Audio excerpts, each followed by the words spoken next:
WhatsApp GB play store के ऊपर नहीं है, डायरेक्ट डाउनलोड करना पड़ता है। जैसे ही उनकी जो डोमेन है वो पकड़ाई में आती है, वो बंद हो जाती है, नई डोमेन रजिस्टर्ड करके वहाँ पे व्हाट्सअप मॉडिफाई कर देते हैं। उसका जो सर्वर है, पहले आपका डाटा वहाँ पे जा रहा है, फिर वो अगले बंदे के पास जा रहा है। कुछ माह पहले डार्क वेब के ऊपर व्हाट्सअप का बहुत सारा लोगों का डाटा अवेलेबल था, करोड़ों रुपए में लोगों ने खरीदा भी था। इस तरह के फीचर्स जिनकी वजह से लोग इधर जाते हैं वो हमें व्हाट्सएप पे क्यों नहीं मिलते? इतने अच्छे अच्छे फीचर दे देते हैं, लेकिन बदले में ये आपसे क्या लेते हैं? व्हाट्सएप की एक्सेस ले लेते हैं। जो थर्ड पार्टी ऐप है वो आपको रियल टाइम में मॉनिटर कर रही है और वो किसी भी टाइम आपके कॉन्टैक्ट्स को चुरा सकता है, की चैट्स को चुरा सकता है। सोशल ऐप्स के हवाले से भी बात करती हैं, इसमें बहुत से मसाइल सामने आ रहे हैं।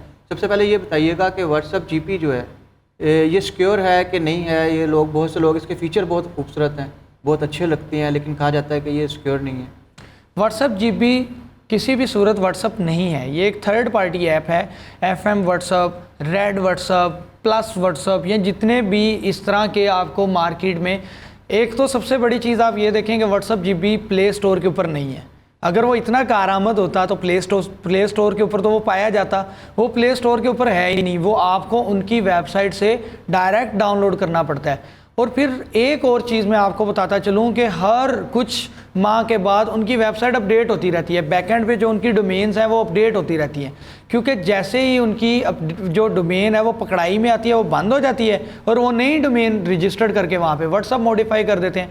व्हाट्सअप काम करते हैं एंड टू एंड इनक्रिप्शन के ऊपर। जैसे मैंने आपको इनक्रिप्शन का बताया कि मैंने मैसेज किया और रिसीव करने वाले ने वो मैसेज रिसीव किया। अब यहाँ वो मैसेज मेरे पास है या वो मैसेज उसके पास है, जिस मीडियम से वो गुजर के जा रहा है उसकी 10 से ज़्यादा लेयर्स हैं। उसकी एक लेयर को आप ब्रेक नहीं कर सकते, वो 10 लेयर तो नामुमकिन है जो इनक्रिप्शन लेयर्स हैं। फिर जीबी व्हाट्सअप की जानिब आते हैं कि जीबी व्हाट्सअप में जब आप मैसेज कर रहे हैं, मीडियम वो व्हाट्सअप का ही यूज़ कर रहा है, गेटवे वो व्हाट्सअप का ही यूज़ कर रहा है, ठीक है, लेकिन उसका जो सर्वर है, पहले आपका डाटा वहाँ पे जा रहा है, फिर वो अगले बंदे के पास जा रहा है।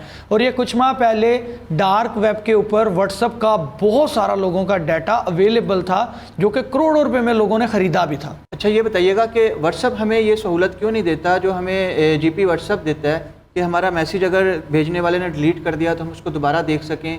इस तरह के फ़ीचर्स जिनकी वजह से लोग इधर जाते हैं वो हमें व्हाट्सएप पे क्यों नहीं मिलते? अगर ये फ़ीचर्स इतने ही कारआमद होते और ये सिक्योर फीचर होते, देखें व्हाट्सएप दुनिया का एक बहुत सिक्योर तरीन प्लेटफॉर्म है और लोगों का उसके ऊपर एतमाद है। अगर मैं ये कहूँ कि किसी का व्हाट्सएप हैक हो गया है तो शायद आप इस चीज़ पे यकीन नहीं करेंगे। वो हैक नहीं होता, वो दरअसल कोई भी बंदा पकड़ के उसको स्कैन कर लेता है, वो व्हाट्सएप का एक फ़ीचर है। इसी तरह से जीबी व्हाट्सएप, प्लस व्हाट्सएप, या जितने भी आपको ये रंग बिरंगे किस्म के व्हाट्सएप प्ले स्टोर से अलावा मार्केट में मिल जाते हैं, ये आपको इतने अच्छे अच्छे फ़ीचर दे देते हैं, लेकिन बदले में ये आपसे क्या लेते हैं? ये आपकी व्हाट्सएप की एक्सेस ले लेते हैं। आपने एक्सेस अपनी तरफ से तो व्हाट्सएप को दी, लेकिन जो थर्ड पार्टी ऐप है वो आपको रियल टाइम में मॉनिटर कर रही है और वो किसी भी टाइम आपके कॉन्टैक्ट्स को चुरा सकता है, किसी भी टाइम वो आपकी चैट्स को चुरा सकता है, किसी भी टाइम वो आपकी गैलरी में भेजी जाने वाली तस्वीरों को चुरा सकता है। और फिर आप किसको क्लेम करेंगे, क्योंकि आप तो ओरिजिनल व्हाट्सएप यूज़ नहीं कर रहे। तो इसलिए बिल्कुल आज के बाद जीबी व्हाट्सएप का इस्तेमाल बंद कर दें। अच्छा, स्नैपचैट ख़वातीन में बहुत पॉपुलर है, इसके फ़िल्टर्स, और अब तो लड़के भी बहुत ज़्यादा यूज़ करती हैं।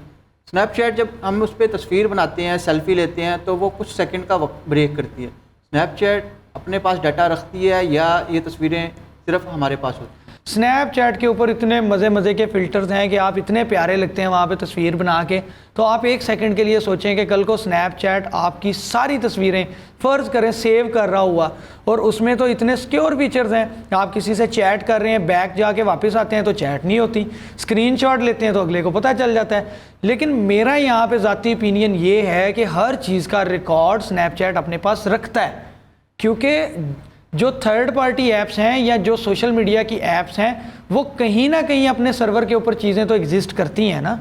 तो इस मेरे ओपिनियन से किसी को इख्तलाफ भी हो सकता है, लेकिन एज आ डाटा रिकवरी स्पेशलिस्ट मैं इस चीज़ को मानता हूँ कि स्नैपचैट आपका डाटा अपने पास रख सकता है। अच्छा, 2FA सिक्योरिटी हमें मिलती है फेसबुक पे भी, उसके अलावा ईमेल्स के अंदर भी, ये कितनी सिक्योर है हमें हैकर से बचाने के लिए, और क्या ये काफ़ी है? 2FA सिक्योरिटी अगर आपने इनेबल की हुई है प्रॉपर, तो सवाल ही पैदा नहीं होता कि आपकी फेसबुक आईडी कोई हैक कर ले, ये उन लोगों की हैक होती है, या तो वो इनाम की लालच में भेजे गए स्पैम लिंक्स को ओपन करके लॉगिन कर लेते हैं। अच्छा चलें, आपने लॉगिन कर भी लिया तो फिर उसके बाद एक जो है वन टाइम पासवर्ड आपके मोबाइल फ़ोन या ईमेल के ऊपर आता है। अच्छा चलें जी, आपने वो भी दे दिया। अब तीसरी चीज़ है अथेंटिकेटर। अथेंटिकेटर ऐप आप इंस्टॉल कर लें, लेकिन वहाँ पे भी आपने थर्ड पार्टी इंस्टॉल नहीं करनी कि आप अथेंटिकेटर के अंदर अपना डाटा खुद ही देते रहें। माइक्रोसॉफ्ट अथेंटिकेटर है, दूसरे अथेंटिकेटर्स हैं जो ऑथराइज्ड हैं, वो इंस्टॉल कर लें। उसके अंदर एक छोटे से टाइम के लिए, चंद सेकंड के लिए कोड शो होगा। वो कोड आपने उस फेसबुक में या उस वेबसाइट में जिसको आपने लिंक किया हुआ है वहाँ पे पेस्ट करना है, तो आप उसको लॉगिन कर पाएंगे। अगर कोई भी हैकर आपका एक बैरियर तोड़ता है, दूसरा बैरियर तोड़ता है, तो ऑथेंटिकेशन ऐप तो आपके हाथ में है और 30 सेकंड के अंदर वो अगर कोड नहीं दे पाता तो 30 सेकंड बाद कोड ही चेंज हो जाता है। अच्छा ये बताइएगा, गूगल प्ले स्टोर पे जो ऐप्स मौजूद हैं वो सिक्योर हैं, वो हम आंखें बंद करके डाउनलोड कर सकते हैं या उसमें भी हमें कोई चीज़ें देखनी हैं? सबसे ज़्यादा एहतियात की ज़रूरत जो है ना उस जगह पे होती है जहाँ पे आप ये समझते हैं कि आंखें बंद करके मैं यहाँ से ऐप डाउनलोड कर लूँगा। हज़ारों लाखों ऐप्स वहाँ पे ऐसी हैं जिनका कोई फंक्शन नहीं है, कोई उसका इस्तेमाल नहीं है। वो चाहे वो कोई डिजिटल करेंसी की ऐप हो कि आगे 10 लोगों को ये इंस्टॉल करवाएं तो आपको इतने पैसे मिलेंगे, नहीं मिलते। फिर इसी तरह से गूगल ऐप पर उधार ऐप्स हैं, इन पे भी बात करेंगे कि दूसरी ऐप्स हैं। अब जिस तरह फ़िल्टर ऐप्स हैं, फिर उसी तरह से लोग अपनी प्रोफाइल्स को मॉडिफाई करने के लिए आप एक्सेस दे देते हैं। आप फेसबुक को उस ऐप्स के साथ लिंक कर देते हैं, तो वो सारा फेसबुक का जो डाटा है वो कैशे वहाँ पे फैच हो रही होती है। तो कभी भी प्ले स्टोर पर जाके आपने कोई भी ऐप ऐसे ही इंस्टॉल नहीं करनी। उसका सबसे पहले डेवलपर देखना है और उसके रिव्यूज़ देखने हैं कि उसके रिव्यूज़ कैसे हैं। डेवलपर हमें कैसे, आम शख्स को कैसे पता लगेगा कि कौन सा डेवलपर ठीक है और कौन सा नहीं? आपने जो भी ऐप इंस्टॉल करनी है आप उसका डेवलपर देखें कि उस ऐप को किस कंपनी ने डेवलप किया है और उसको कॉपी करके गूगल पे पेस्ट कर लें। वहाँ पे आपको पता चल जाएगा कि ये कोई कंपनी है या फिर ये स्कैम है, और गूगल आपको फौरी तौर पर बता देगा कि नहीं भाई ये स्कैम है, इस ऐप को डाउनलोड नहीं करना। और जो ऐप आप गूगल प्ले स्टोर से डाउनलोड करना चाहते हैं, आप वहाँ वो गूगल पे सर्च कर लें, गूगल सर्च इंजन पे जाएं, वहाँ पे सर्च करें। टॉप 5 जो वेबसाइट्स आ रही हैं उन्होंने उसके बारे में तो ज़रूर बात की होगी। जो लोगों का ज़्यादा ओपिनियन है आपने उसके साथ जाना है। मुज़म्मिल रशीद साहब ने बहुत अच्छी बातें बताई हैं, और वो सारे मसाइल जिन्हें डिजिटल मीडिया के ऊपर जिनका हमें सामना करना पड़ता है और जिनकी वजह से हम मसाइल का शिकार होते हैं, उसके हवाले से बहुत अच्छी टिप्स भी मिली, मालूमात भी मिली। नई बात डिजिटल की पूरी टीम के साथ मुझे दीजिए इजाज़त। अल्लाह हाफ़िज़।